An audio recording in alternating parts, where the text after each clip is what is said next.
Bonjour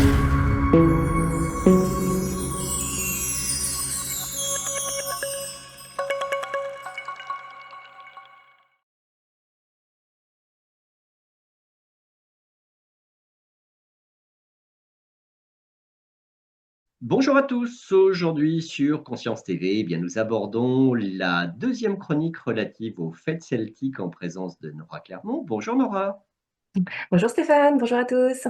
Et nous allons donc aborder cette fête qui s'appelle, si je ne me trompe pas, Yule et qui semble fêter le solstice d'hiver. C'est bien ça? Oui, c'est bien ça. Alors Yule, effectivement, c'est un des noms donnés à ce passage de l'année qui est ce solstice d'hiver, qui est ce temps où la grande nuit prend fin et où la lumière du soleil va enfin pouvoir reprendre un peu plus de place chaque jour. Mais oui, voilà, donc c'est souvent ce nom de Yule est donné. Après, il y a bien sûr d'autres noms pour Ah, ce grand solstice. alors, généralement, il me semble, sauf erreur de ma part, que le solstice d'hiver, c'est vers le 20-21 décembre. Est-ce que ça correspond typiquement à la date de Yule ou c'est vraiment plutôt souple dans le cadre de cette tradition celtique? Alors celtique, nordique et puis un peu plus, hein, parce que dans la tradition celtique c'est encore un autre nom que Yule. Euh, et oui, c'est vraiment la date du solstice et en même temps c'est l'ouverture de la période puisque c'est à chaque fois dans ces traditions on est sur un passage, un temps de passage et après cette période elle va durer jusqu'à Imbolc donc aux environs du 1er février. Là, on est sur une fête solaire cette date du 21 décembre, donc qui peut aller du 20 au 22, c'est dans l'hémisphère nord évidemment. Dans l'hémisphère sud, là, on est plutôt au mois de juin. Donc voilà. Est-ce que ça symbolise, alors de fait, ça marque le début de l'hiver ou c'est le cœur de l'hiver? Alors, officiellement dans notre calendrier, c'est le début de l'hiver. Dans ce cycle des saisons et dans certaines de ces traditions, c'est plutôt le cœur de l'hiver parce que l'hiver commence à Samhain, donc Samhain, Samhain, au 1er novembre, se termine à Imbolc. Donc au 1er novembre et 1er février. Et donc Yule, qui est le solstice d'hiver, c'est vraiment le grand déploiement en fait de cette saison froide, de cette saison de nuit. On a vécu la descente jusqu'au 21 décembre et on va commencer cette remontée jusqu'au 1er février. Et donc c'est vraiment ce temps fort en fait, ce cœur la plupart du temps. Et ouais, c'est une saison où vraiment où tout rentre en profondeur, où on descend, quand on regarde la nature, les arbres sont vraiment dans ce repli sur eux pour se protéger du froid, voilà, pour pouvoir être vivant dans ce temps froid. Alors évidemment, il y a des régions où on connaît pas trop la neige, comme ici en Charente-Maritime. Il y a des saisons où la neige est déjà présente depuis un bon moment. Et après, voilà, chacun a la chance de pouvoir vivre cette saison de manière très, très différente, hein. On a une richesse sur Terre qui est extraordinaire. Mais malgré tout, dans l'hémisphère nord, ce temps de repos, de repli, d'intériorisation, est vraiment là au cœur de ce solstice, oui. Alors, quelle est l'origine du mot Yule et depuis quand Yule, selon tes informations, est-il célébré? Le moyo, il vient plutôt de tradition nordique et dans la tradition celtique, on est plus sur le nom de Alban Ertan. Il y a c'est un mot, voilà, on a encore du mal il y a plusieurs interprétations selon les différentes langues. Il y en a qui disent que ça vient du mot roux, enfin un mot qui se traduit par roux. Il y en a qui disent que ce mot de Yule est originaire du mot solstice, enfin traduction du mot solstice. Voilà, il y en a qui fêtent cette période-là, ce passage-là, plus en fête lunaire, parce qu'autrefois les fêtes étaient quand même assez lunaires. Mais dans l'ensemble, en fait, on est sur ce cœur de l'hiver, quel que soit voilà vraiment le point précis où chacun se retrouve. On est sur ce cœur de l'hiver, sur ce passage de la grande nuit qui augmentait chaque jour à cette nuit qui va reculer un petit peu plus chaque jour. Donc c'est pour ça c'est avant tout une fête solaire en fait, une fête même si ça va être c'est plus symbolique, c'est plus dans un ressenti pour l'instant, hein. Jusqu'en février ça va être très subtil. Après en février on va commencer à sentir que quand on se lève le matin, ah ça y est il fait jour et voir reculer un petit peu plus la durée du jour quand on sort du boulot. Mais voilà, là, quel que soit voilà, moi j'ai choisi de garder ce mouilloul parce que je sais pas, il vibre bien pour moi. Mais on est vraiment sur ce passage-là. Est-ce que, pour reprendre la question que je t'ai posée juste avant, tu sais approximativement à partir de quand Yule a commencé à être célébré? Approximativement, même pas, mais par contre, on est de l'ordre du millénaire, on est de l'ordre de l'époque où déjà l'observation, la vie se passait tellement avec la nature que de toute façon, il y avait cette observation-là qui se faisait il y a quelque chose la nuit qui prend de plus en plus de pas, et puis il y a un moment, il y a quelque chose qui rediminue. Donc après, voilà, des dates précises, non, je vais pas en avoir, mais ça fait plusieurs millénaires, bien avant l'ère chrétienne, ça c'est certain. Et après, même on- les sites comme Stonehenge et beaucoup de terres comme ça en Irlande, et puis dans plein de pays, hein, plein d'autres pays du Nord, ont des portes en fait où le lever du jour du solstice d'hiver tombe pile en face. Et là, du coup, on est sur des sites qui ont plus de 5000 ans, 10 000 ans. Enfin voilà, c'est une Grange. Enfin, il y a vraiment plein de lieux comme ça où ce portail, c'est le solstice d'hiver. Donc c- c- même s'ils n'avaient pas les mathématiques pour le calculer, ils avaient une autre manière, en tout cas, de connaître ce temps-là, ou peut-être qu'ils avaient d'autres formes de mathématiques qui faisaient ils connaissaient déjà toute cette sagesse, en fait. Alors, une question, alors sans faire de jeu de mots plus terre à terre, quel est le rapport de la Terre à Yule? Comme je disais tout à l'heure, au niveau de la terre, les arbres sont vraiment dans ce repli intérieur avec voilà, en protection de l'extérieur, c'est-à-dire des branches, même des bourgeons qui ont pu apparaître. Il y a des arbres qui font déjà des bourgeons après l'automne, enfin pendant la période de l'automne ou même de Samhain. Et donc voilà, il y a ce repli intérieur, il y a se prendre soin parce les arbres pendant cette période sont aussi dans cette recréation des canaux qui ont pu être abîmés dans l'année. Donc il y a vraiment une forme de réparation, un temps de réparation. Il y a un temps aussi où l'énergie est portée au niveau des racines. Les racines se développent un peu plus dans cet hiver. Et puis, quand on se promène en forêt, alors, surtout avec la neige, les sons sont assourdis, ce qui donne un temps de silence, un temps d'espace, un temps où on a l'impression que toutes nos perceptions peuvent aller très loin parce que puis en plus on n'a plus les feuilles, donc même la vue, la plupart des arbres qui ne sont pas des feuillus, même la vue, on voit beaucoup plus loin dans voilà, sur le plan des sens en fait, tout est un petit peu décuplé en fait. Et c'est curieux un petit peu ce passage entre cet intérieur qui est très vivant et en même temps cet extérieur où on a l'impression que tout est calme, tout est silencieux, tout est étouffé, très rassurant et très doux en fait. Quand on évoque Yule, bien évidemment, ben, on pense au mois de décembre. Le mois de décembre, c'est là où les journées sont les plus courtes et paradoxalement, c'est presque le mois où il y a le plus de luminosité. Est-ce qu'on peut associer la lumière à Yule précisément? Bah oui, puisque c'est cet appel de la lumière parce qu'on ne la voit plus à l'extérieur, du coup on la remet dans des décorations de Noël qui font qu'on a on l'appelle en fait quelque part, ou juste aussi pour le plaisir de partager, le plaisir des yeux.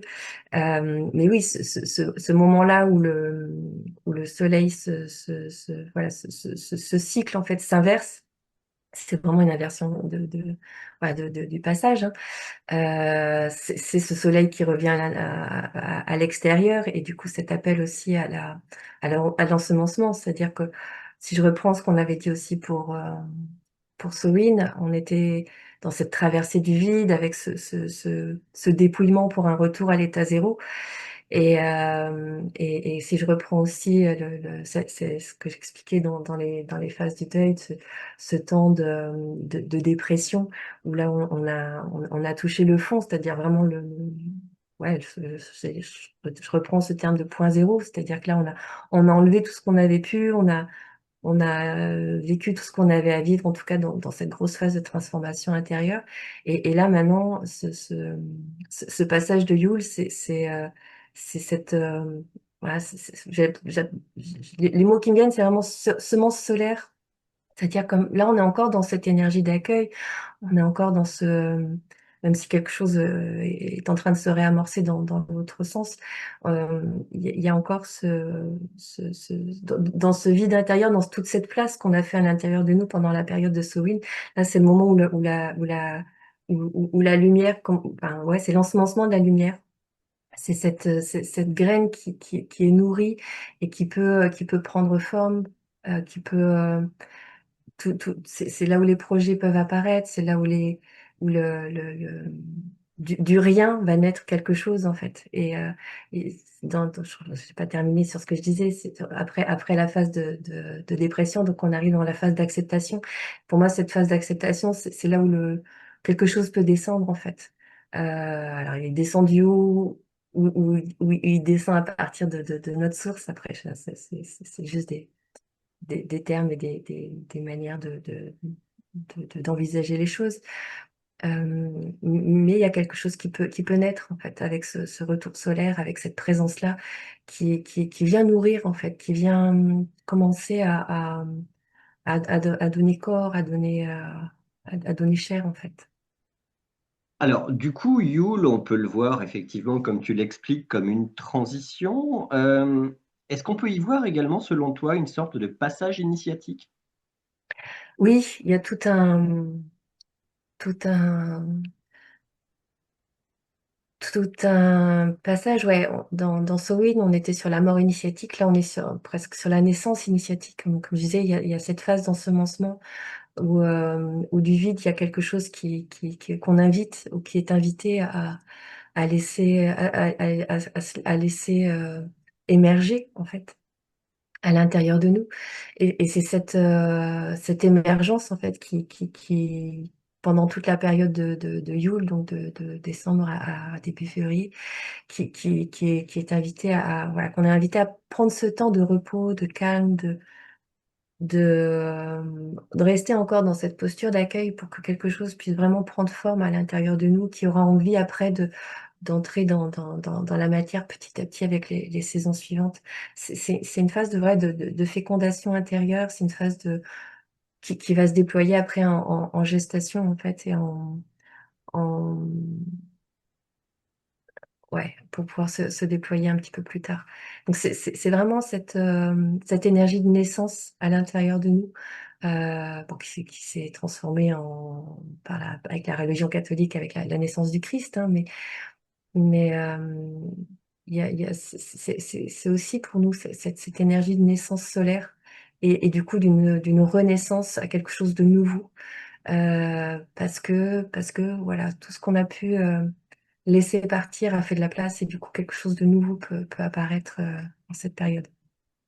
Ce que je trouve intéressant dans cette phase, Yule, c'est que paradoxalement, on pourrait symboliquement, hein, comparer Yule et décembre comme une phase de repli, un peu une forme d'hibernation, mais c'est pourtant un mois qui est propice à la rencontre, au collectif, au fait d'être ensemble, comme quoi cette transition marque un nouveau départ après une période, ben, comme je le dis, d'hibernation. C'est un peu ça? Je suis d'accord avec ce côté paradoxe, parce qu'il y a à la fois Ce côté, effectivement, on va se retrouver par les fêtes, on se retrouve en famille, on a cet élan souvent d'offrir des cadeaux, d'offrir vraiment ce qu'on a dans le cœur aux personnes autour de nous. Donc quelque chose de très extérieur où on va effectivement avoir beaucoup de monde et donc pas du tout dans ce silence-là. Et en même temps, donc c'est cette richesse, c'est cette, ouais, c'est cette, ce tourbillon intérieur en fait qui va aussi amener à une nouvelle naissance. Et en même temps, quand on sort dehors et qu'on rentre voilà, qu'on rentre dans cette écoute de la nature, on est complètement sur autre chose, au contraire, un appel au calme intérieur, un appel au repli, un appel au cocooning. Et c'est vrai que c'est, c'est une amplification en fait de ces deux extrêmes où là il va y avoir une effervescence pendant une semaine. Alors une journée peut-être pour certains, selon les familles. Parfois c'est faut cumuler toutes les familles, donc il y a plein on arrive à plein de repas de famille qui s'enchaînent. Et en même temps, ce temps où on a envie aussi besoin, ou peut-être que pour certains ça se fait après, pour d'autres fois, voilà, ça se fait pendant. S'il y en a qui choisissent justement d'être seuls pour Noël pour pouvoir vivre ce temps-là intérieurement et prendre le temps après de pouvoir être en famille pour une fois qu'ils voilà, qu'ils se sentent prêts aussi pour entrer dans cette énergie de partage et d'échange. Mais oui, bah, c'est un peu comme ce que tu disais tout à l'heure sur le fait qu'on est en pleine nuit, en même temps il y a des lumières partout. Il y a ce double jeu qu'on retrouve. Alors, je prends un peu d'avance sur ce qu'on disait, mais pour moi, une des runes dans une des runes, voilà, on remettra le tableau ici, de, dans le cycle de l'année. C'est la rune Gébo, qui est cette rune justement d'échange, de partage et d'équilibre. Donc équilibre aussi entre intérieur et extérieur, entre la terre et le ciel, entre donc ce qu'on peut vivre sur la terre et puis avoir envie de recevoir dans cette coupe du ciel. Il y a vraiment ce double jeu qui est à la fois très intense, qui peut être très fatigant aussi, et bien brassant, et en même temps tellement beau, tellement porteur en fait de pouvoir ouais cette envie de se réunir, cette envie de partager, cette envie de célébrer, que ce soit conscient ou pas qu'on est dans un temps particulier, euh, et voilà, que ce soit dans la conscience de ce retour solaire ou pas, il y a quelque chose oui, qui nous donne envie vraiment dans ce cœur froid extérieur, de contraire et d'y mettre beaucoup de chaleur. Pour poursuivre sur Yule, tu m'as indiqué que pour toi, c'était un soleil renaissant. Alors, qu'est-ce que tu veux dire par là? À partir de ce point, de ce solstice, en fait, il y a, alors pas le jour même, souvent c'est après un ou deux jours. Ouais, si on regarde les calendriers, il va se lever un tout petit peu plus tôt. Après, il va se coucher un petit peu plus tard. Et ouais, c'est vraiment cette bascule. Lui, il est toujours là, on est d'accord, hein. Il bouge pas. C'est nous qui tournons. Et la manière dont la Terre tourne avec sur son axe un peu incliné, qui crée des saisons, saisons chez nous. Donc lui, il est toujours le même. Par contre, pour nous qui vivons sur Terre et qui percevons en fait sa lumière de manière différente et associée à un cycle de la nature qui tourne, en fait, qui fait ce qu'il a à faire, ça nous donne cette impression effectivement d'une naissance, d'une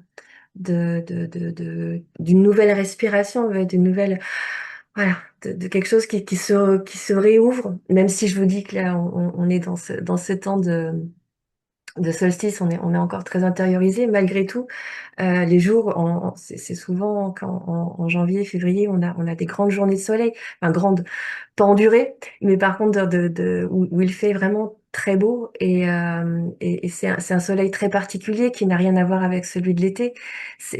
L'énergie n'est pas la même, la température, même si on peut monter dans des terrains températures voilà, jusqu'à 16-17 degrés parfois. C'est pas les mêmes 16 degrés que ceux du mois de mai. C'est vraiment une énergie très différente. L'éclairage que ça donne sur la nature n'est pas le même. Donc c'est vraiment très très particulier en fait. Il y a quelque chose de ouais, ce nouvel éclairage que nous offre la Terre dans son cycle avec le Soleil, ça donne vraiment quelque chose voilà, qui réémerge doucement, ouais, comme une renaissance en fait.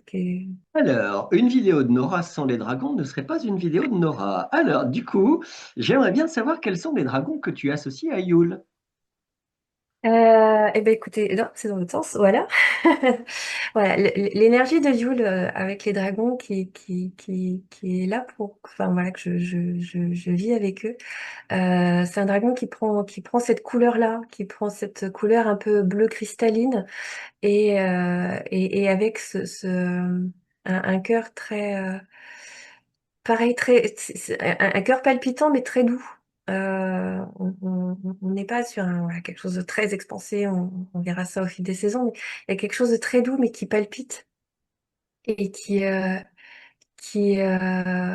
ouais, comme un rappel, comme une énergie de rappel et d'appel en fait. De rappel à soi et d'appel à, à, à écouter, d'appel à laisser venir, comme je disais tout à l'heure, hein, dans cette espèce de vide où là il y a quelque chose qui à nouveau va comme on peut imaginer de la création du monde où à un moment il y avait rien et puis tout d'un coup il y a quelque chose qui est là et c'est un petit peu ça pour moi, cette énergie de Yule, c'est ce cœur qui palpite, qui a toujours palpité, mais qui là va dans son battement appelle quelque chose, appelle cette nouvelle lumière à apparaître, à, à prendre naissance, à donner naissance à quelque chose en fait. Alors, un seul dragon ou plusieurs dragons symbolisent Yule pour toi? Alors il y a tout, il y a tout le monde toujours. Après, voilà, associé à Yule, c'est vraiment cette énergie très particulière dont je viens de parler. Après, à partir de la conscience dragon, donc qui est cette fréquence pure pour moi draconique, euh, tout est là tout le temps, tout est toujours là en fonction de ce qu'on vit, ce qu'on traverse, de ce qu'on a besoin comme accompagnement et comme soutien. Euh, mais pour ce passage, ce processus vraiment de Yule, c'est plus cette vibration-là qui est présente pour moi, je trouve. D'accord. Par-delà les dragons, tu l'as évoqué il y a quelques minutes, il y a également les runes de Yule. Est-ce que tu peux nous en parler un petit peu plus? Alors, je parlais de Gebo, qui est cette énergie en forme de X, de croix, et qui a qui est la rune de partage, de l'échange, euh, de, et voilà, qui amène à trouver un équilibre intérieur entre l'extérieur et l'intérieur, entre le donner-recevoir, entre, voilà, il y a plein d'autres symboliques, mais c'est vrai qu'à cette période, je trouve qu'elle est particulièrement vivante dans ce qu'on peut traverser aussi. Et donc ça, je parle d'elle parce qu'elle fait partie de la roue de l'année avec les runes. Voilà, donc Gebo est très importante, je trouve, et tellement représentative de cette période de Yule. Après, on a Berkano, que je trouve aussi très, très présente. C'est Berkano, on est sur une matrice, c'est à la fois la rune de la terre-mère, c'est à la fois une matrice qui est déjà fécondée et qui amène dans cette gestation, qui porte quelque chose en fait, et qui nous emmène vraiment à la fois dans l'écoute de cet intérieur, à la fois dans l'envie de partager ce qui est en train de se vivre. Donc là, Berkano ouais, est très, très, très présente aussi. On est sur, là, quand on parle des 12 nuits de Yule, il y a vraiment cette énergie de la mer qui est là aussi. Euh, et puis, il y a Sowilo aussi. Donc, Sowilo qui est la rune du soleil, qui est en forme d'éclair. Et donc ce soleil qui va recommencer à pouvoir prendre un peu plus de place chaque jour, mais aussi dans sa forme d'éclair, en fait, il y a vraiment ce côté illumination un peu fulgurant que peut offrir cette rune quand on la laisse venir à l'intérieur de nous, et qui correspond aussi, je trouve, à cet ensemencement de la matrice, à cet ensemencement dans le vide de quelque chose qui peut prendre forme, dont je parlais déjà plusieurs fois. Donc voilà, ces trois runes, je trouve elles parlent bien de la période de Yule. Après, il y en a d'autres évidemment qu'on pourrait associer à cette période, mais c'est les trois principales, je trouve. À ta connaissance, est-ce que Yule est célébré en France? Alors j'imagine par exemple en Bretagne notamment, mais dans d'autres régions également ou pas nécessairement? Ah si, si, les traditions celtiques et nordiques sont de plus en plus présentes, ont de plus en plus retrouve, voilà, on est, il y a eu cette christianisation qui s'est faite en France, et donc forcément qu'on soit baptisé ou pas baptisé, qu'on fasse partie de cette religion ou pas, hein. Mais malgré tout, il y a un appel de plus en plus à ce retour à la nature. Et c'est vrai que dans ce retour à la nature, du coup, ça fait partie des traditions les plus proches en fait de la nature, ce qui fait qu'on va pas forcément chercher la tradition celtique ou gauloise ou nordique pour aller les chercher. Souvent, ce qui est cherché, c'est ce lien avec la nature, et du coup, par ce lien avec la nature, on retrouve les anciennes sagesses qui ont pu avoir lieu en France. Mais oui, des Cohen, des cercles druidiques, il y en a partout en France. Il y en a pas, c'est pas que la Bretagne du tout. Et, euh, et cette envie de célébrer autrement, ou de célébrer aussi les passages des saisons, c'est partout en fait. Yule est une période de transition. Qu'est-ce que Yule transmet concrètement? Il y a une période, un mot essentiel aussi que j'ai pas évoqué, et c'est la gratitude. Mais pas dans le sens, enfin, cette gratitude, c'est à la fois remercier pour tout ce qui est offert, tout ce qui est reçu. Euh, et ça, c'est toujours une énergie, quel que soit le temps de l'année, hein, qui est importante à entretenir à l'intérieur de nous.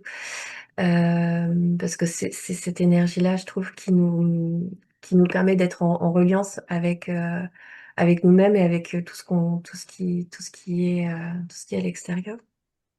Et cette gratitude aussi, qui est parce que je suis dans cette énergie-là de reconnaissance et de gratitude, c'est aussi cette énergie-là qui permet ce passage du vide à quelque chose. Pour moi, c'est aussi cette manière de se mettre dans cette ouverture où quelque chose va pouvoir apparaître, ou ce cœur palpitant. Yep. Voilà, ce cœur palpitant. Si j'ouvre déjà l'espace du cœur, et que j'invite ce cœur à renaître avec l'énergie solaire, c'est c'est- c'est aussi parce que je me mets dans cet état de gratitude que je vais pouvoir, recevoir, je vais pouvoir voilà, faire grandir cette lumière à l'intérieur de moi. Alors, des fois, ça passe dans un sens, ça passe dans l'autre, c'est-à-dire que j'ai du mal à ouvrir mon cœur aujourd'hui, et du coup, je vais appeler l'énergie de la gratitude, et en repensant à toutes les belles choses que j'ai pu recevoir, voilà, je vais pouvoir ouvrir ce soleil naissant. Et des fois, c'est en passant par l'énergie du soleil, alors que j'ai le cœur qui est pas très très ouvert en ce moment, que voilà, le soleil va pouvoir réchauffer un petit peu ce cœur un peu froid, et me permettre de retrouver l'énergie de la gratitude. Ça peut aller dans un sens comme dans l'autre, mais c'est un passage important, je trouve, de cette énergie de Yule. Euh, Il y a cette confiance aussi que là, on est euh, voilà, parfois, on a l'impression qu'il se passe pas grand-chose, ou qu'au contraire, il se passe trop de choses pendant les fêtes, souvent. Et je vais revenir sur la rue, donc avec cette importance de trouver l'équilibre, en fait, entre trop de trop d'extérieur et trop de famille qui fait qu'au bout d'un moment, ça peut exploser. Et s'accorder des temps où là, je reviens. Et pouvoir faire ce va-et-vient. Et s'accorder aussi avec ouais, je disais le mot confiance, c'est-à-dire que euh, après, alors, je fais encore une digression, excusez-moi, mais il y a les temps extérieurs et il y a les temps intérieurs. C'est-à-dire que personnellement, je peux être dans un cycle d'été alors que dehors, c'est l'hiver. Mais voilà, l'idée, c'est aussi quand bien même je serai dans un cycle intérieur différent, euh, il y a un besoin aussi de se mettre en accord avec le cycle extérieur, pas extérieur, qui est donc l'hiver. Et donc, dans la confiance que là, on est encore sur un temps de repos, un temps d'hibernation, comme tu disais tout à l'heure, hein, les animaux qui sont voilà, bien au chaud, calfeutrés, et qui attendent de nouveau des jours plus chauds. Euh, et donc voilà, c'est pas le moment de poser des grandes bases, des grands projets, des grands machins. Et, euh, et d'être plus à l'écoute, plus dans se puiser dans le calme extérieur en fait de la nature pour aussi ancrer à l'intérieur de nous ce temps-là, et pouvoir aussi le garder à l'intérieur de nous pour les autres saisons qui vont être très plus dirigées vers l'extérieur. C'est vraiment un temps sacré pour moi ouais, d'ancrer ce silence de la nature, d'ancrer ce, ce, ce calfeutrage, cette grande vision. Voilà, il y a vraiment plein de choses quand on se balade dans la nature, qu'on peut ancrer à l'intérieur de nous, et ça va être aussi des ressources qu'on va pouvoir garder et pour maintenant et pour les autres saisons. Parce que ce sera aussi une base. C'est comme tu sais, hein, dans la tradition celtique et nordique, le premier de l'an, on commence à Samhain on commence au 1er novembre, et c'est le temps où voilà, on plonge à l'intérieur dans ces traditions-là. Quand ils comptaient leur jour, entre guillemets, ce que nous on appelle jour, ça commençait au début, au moment où la nuit commençait. C'est-à-dire qu'on commence le jour au moment où la nuit commence, et elle se termine au crépuscule suivant, en fait. Donc à chaque fois, on est toujours on descend, on crée nos bases, on fait de la place, on crée nos bases avant de pouvoir aller vers l'extérieur. Et pour moi, voilà, ce temps de Yule, c'est un temps qui est très beau à pouvoir euh, voilà, garder cette clarté, garder ce calme, garder cette connexion intérieure pour pouvoir après aller vers l'extérieur, parce que déjà on aura quelque chose de solide à l'intérieur de nous. Alors, pour conclure sur Yule, de ce que j'en comprends, c'est également une ouverture vers la suite. Ben oui, bien sûr, puisque il y a comme je disais, hein, on est sur ce temps d'acceptation, on est sur ce temps d'accueil, on est sur ce temps je dépose, mais contrairement au je dépose de Sowin, où c'était un dépose où je lâche les branches là, c'est un temps de repos, où on dépose, mais on se dépose pour laisser apparaître quelque chose. Donc, c'est pour ça qu'il y a vraiment la bascule est très belle, je trouve, parce qu'on est même si on reste sur ce dépôt et sur cet intérieur, on n'est pas du tout sur les mêmes énergies entre Sowin et Yule. Et oui, c'est ce temps de préparation, d'ensemencement, de fécondation, de gestation, qui va nous emmener à Imbolc, donc au 1er février, et qui va être où là, la graine, elle va commencer à s'ouvrir pour pouvoir planter ses racines, en fait, et au printemps, où la tige, elle va avoir envie de sortir vers le soleil. Donc, on est encore dans ce temps de préparation, mais c'est ce temps de préparation de ce temps de préparation et de l'ouverture à ce temps de préparation que tout ce qui va éclore après va pouvoir d'autant mieux prendre racine, d'autant mieux pouvoir fleurir, d'autant mieux pouvoir s'épanouir. Ouais, on est sur la fin de ce temps de préparation, enfin sur le deuxième temps de ce temps de préparation, et c'est encore un temps essentiel en fait parce que presque toute la suite va dépendre de ce qui est encore vécu pendant cette période-là, même si on n'en a pas l'impression, qu'on le fasse en conscience ou pas. Ça se fait de toute façon.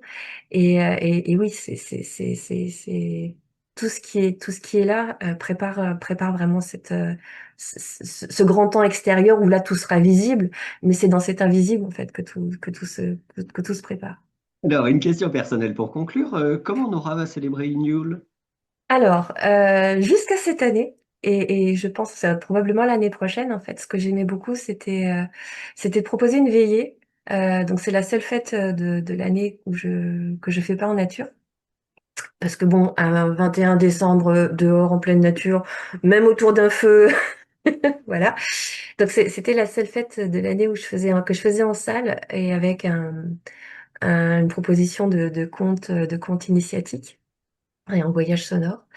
Là, pour le coup, c'est très personnel. Cette année, ça ne s'ouvre pas. Du coup, pour la première fois, je vais vivre Yule en amoureux, à la maison, bien au chaud.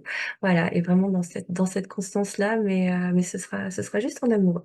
Mais c'est le côté marmotte, très agréable, voilà.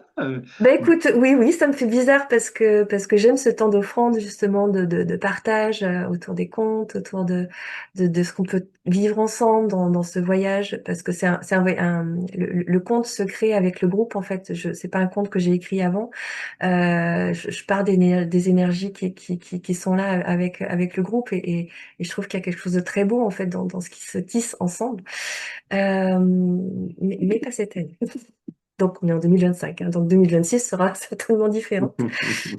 Mais voilà, donc exceptionnellement, c'est effectivement un temps de cocon, ouais. Un temps où il s'est passé beaucoup de choses et j'ai l'impression que j'ai besoin moi aussi plus que ce côté extérieur que j'adore, hein, d'habitude, là, d'aller dans ce temps, voilà, d'écoute de ce que le cœur palpitant, là, voilà. Ce qui nous conduira vers la prochaine fête. Et la prochaine fête celtique, c'est quoi? Imbolc.